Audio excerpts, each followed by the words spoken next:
Hey there, lady. My name is Molly Conley, and I'm devoted to helping women reinvent their love lives, whether that's after divorce, dating on and off the apps, or in their committed relationship.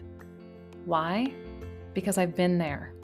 I'm a former college athlete who filed for divorce 3 years into marriage, swam in the online dating pool into my late 30s, and now I am married to the man of my spreadsheet dreams who I met 4 months before the world shut down. As a dating and relationship coach, I help my clients shift the focus from being obsessed with finding Mr. Right to shifting to herself as Miss Right Now. We build a foundation filled with clarity, connection, and confidence, knowing she is worth waiting for. Each week on the podcast, I'll bring you love life insights and savvy guests, where you will receive the courage to release programmed limiting beliefs. Discover patterns and behaviors restricting you from finding and attracting quality men, and ways to choose yourself first so you can build a foundation for a healthy relationship with yourself and a partner.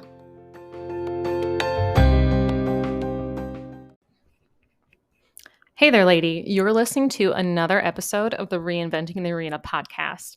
I am happy to have you here today. This episode was inspired by a few client conversations as well as a chat I had with some of my fellow coaches.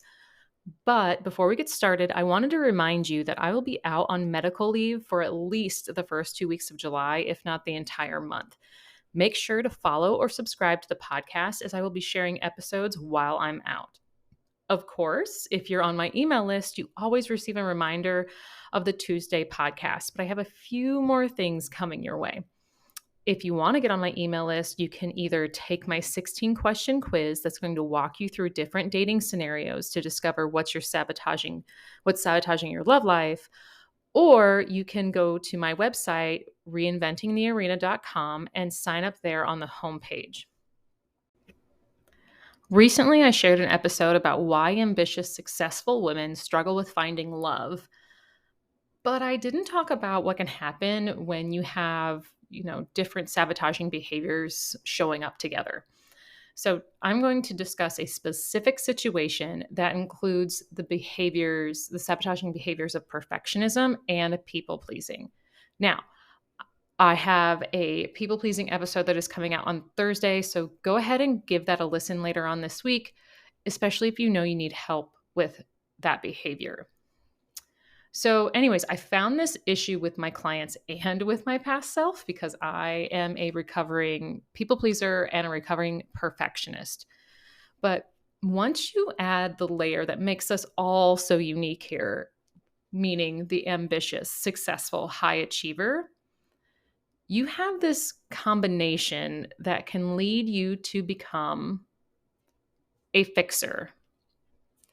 Now, hear me out, because you may not think you're a fixer, especially if you think you're extremely independent and don't necessarily need a man, but you either are dating to find someone or you already are in a casual relationship.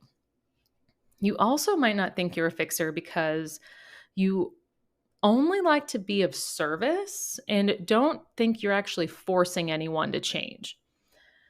But let me know how often you have thought, if he could just get XYZ figured out, we could have a perfect relationship.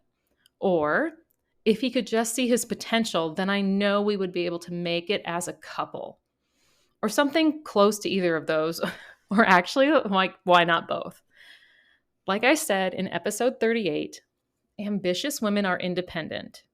They are self-sufficient, but that doesn't mean they are weak for wanting a relationship. Yet, due to the other things like I mentioned, like the lack of time, you might date or be in a relationship with someone who meets enough of what you're looking for to have a somewhat okay relationship. Then you might complain to your friends about him and the relationship. And one or two things can happen. One, your friends say that he's a loser and move on. Or two, your friends say that you have too high of standards. And when you've been dating on and off for years and you haven't found someone, the idea that you have too high of standards has really crossed your mind. I know it has for most of my clients who have come to me when they were single. I would hear how, their friends, family, and even coworkers would say they have too high of standards, too high expectations, and would eventually just tell them that certain things don't matter in relationships. When, let's really be truthful here, that's what doesn't matter to them. But let me go back for a second. The guy that meets enough of your standards, how did he show up in the first place? Or maybe you're thinking, Molly, this has been all of my adult relationships. I have dated toxic men. I've dated boring men. I've dated lazy as fuck men, and I've always ended up in the same situation. Single. Well, lady, you're attracting them. You're attracting these men because you're meeting a need for them. You're balancing them out. I had 2 long-term relationships, about 2 to 3 years each after my divorce.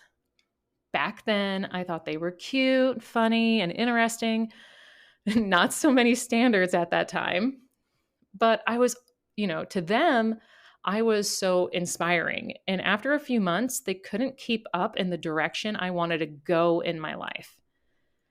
Later on, after those 2 relationships had ended, I was doing the inner work, and it hit me. I had attracted men who were looking for someone to take care of them, consciously or subconsciously.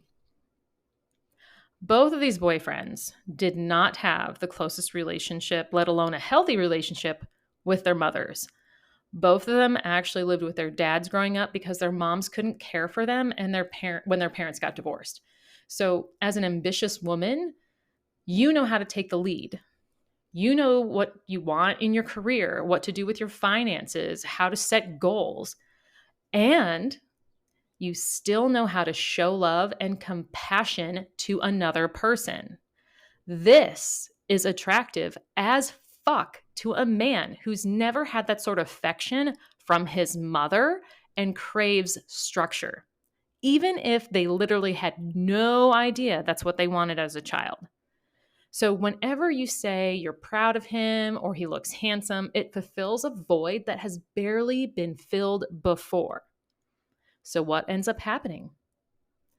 You end up taking care of the man like the mother he never had, and he becomes a man-child.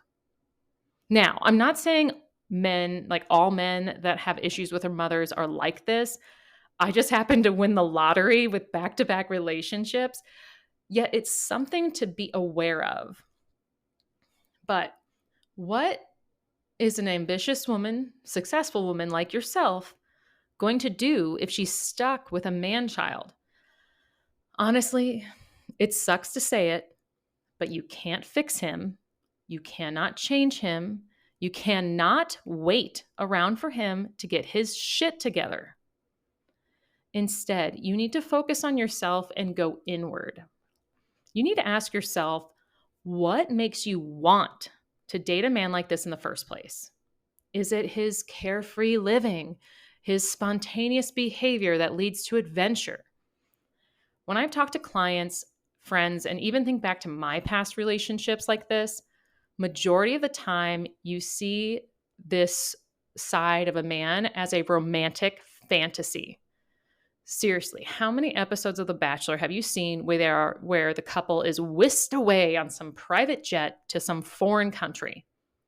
If that's the type of adventure you want, you will not find it in a man who has a carefree lifestyle or spontaneous behavior, because holding a job is going to be impossible and his actions and behavior will be unpredictable.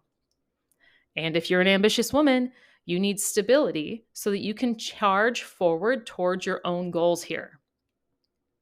So when you look at that idea of romantic fantasy, what women really want is connection and the feeling of being wanted.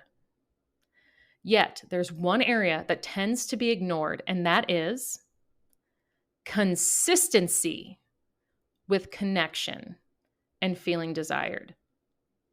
A carefree, spontaneous man is not going to be consistent. Once you dig into why you would want to date a man like this and what that may mean for, you looking inward, it's time to create new standards that are either at your current level of living or, close to where you're going. So, for an example, I already know if you're listening to this podcast, you are a hard worker. More than likely, you will be annoyed when someone doesn't walk their talk, whether that's, family members, friends, but mostly in those romantic relationships. So maybe you've been there. You start dating someone who says they have the similar ambitions as you, like moving into management, graduating with a master's, buying a house, or getting into shape.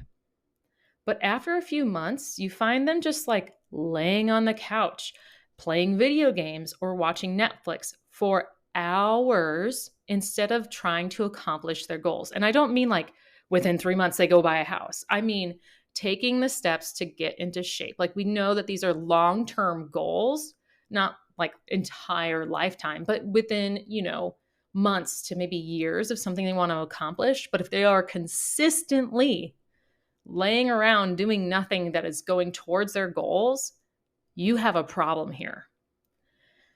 You might need, or you might actually think you need to cut this person some slack because you've been told by your friends and family that you either, you're too type A or you need to lower your standards. No, do not do that. I beg you, do not do that. If you continue to date a man who is all talk about their goals in life, you're ending up with a man-child. Have fun taking care of him and everything else in your relationship. Create standards that mean something to you, not about what they look like or what they're like, things that they're like kind. Think about what your values are, how you actually walk the talk in your values. What parts of your life are the most important, like family, career? Or how do you want to spend your time after work or on the weekends? I have an entire podcast episode about figuring out the qualities and characteristics of the man that you want to be with. It's episode 22, so go give that a listen.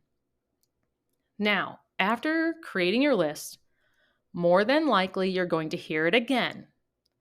You have too high of standards, you need to just settle down, or good luck at finding a unicorn. You need to set boundaries around these people and yourself. Maybe you tell those people you'd rather not talk about your dating life. Or maybe you start to reduce your time with them altogether and say something like, it's not really their decision or their business about what you want because this is your life and you're going to do what makes you happy. End of story.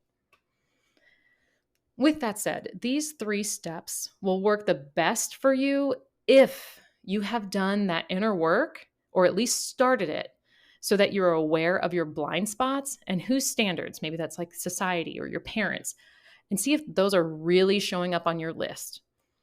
Plus, you will need to take a look at your patterns and behaviors that are getting in your way. If you don't know what's getting in your way, take my 16-question quiz that's going to walk you through those different dating scenarios to figure out what's sabotaging your love life. Or maybe you're like, Molly, I've already taken the quiz and you want something more. You can do a few things. First, get on my waitlist for Building Love Inside and Out. This is a group coaching course starting on September 18th and runs for 8 weeks. I only have 10 spots available, and those who join the waitlist will get first dibs on all updates and bonuses like the private Q&A, early application access, and $500 off the entire course. And not yet released, a special payment plan option. If you'd rather work with me one-on-one, apply for coaching. I have a limited number of private one-on-one spots open for the rest of the year. You can choose from 3 to 6 or even 12-month options. Because if you want a life-changing transformation in your love life, you need a long-term commitment to yourself, and I can help you do that with longer coaching options. Both the link to the waitlist and application are in the show notes. You can also go to reinventingthearena.com to find the application, the waitlist, and the quiz. There you have it, lady. I hope you have a wonderful day, and I will chat with you again on Thursday.